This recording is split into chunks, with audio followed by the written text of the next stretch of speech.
ఆదిలాబాద్ పట్టణ సమీపంలోని గ్రీన్ వ్యాలీలో నూతనంగా నిర్మించిన శ్రీ త్రిశక్తి దుర్గామాత ఆలయంలో విగ్రహ ప్రతిష్టాపన వేడుకలు ఆదివారం అంగరంగ వైభవంగా జరిగాయి.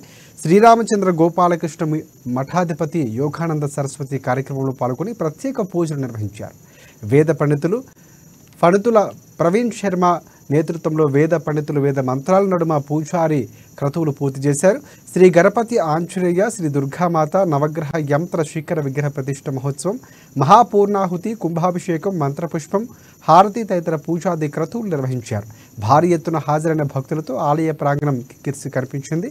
అటు ఎమ్మెల్యే పాయల్ శంకర్ ఈ విగ్రహ ప్రతిష్టాపన వేడుకలకు ముఖ్య అతిథిగా హాజరై పూజలు చేశారు. వేద పండితులు ఆశీర్వచనాలు తీసుకున్నారు. అందరూ సుభిక్షంగా ఉండాలని, సుఖ సంతోషాలతో వర్ధిల్లాలని వేడుకున్నారు. అనంతరం ఆలయ కమిటీ ఆధ్వర్యంలో వచ్చిన భక్తుల కోసం మహాన్నదాన కార్యక్రమాన్ని ఏర్పాటు చేశారు.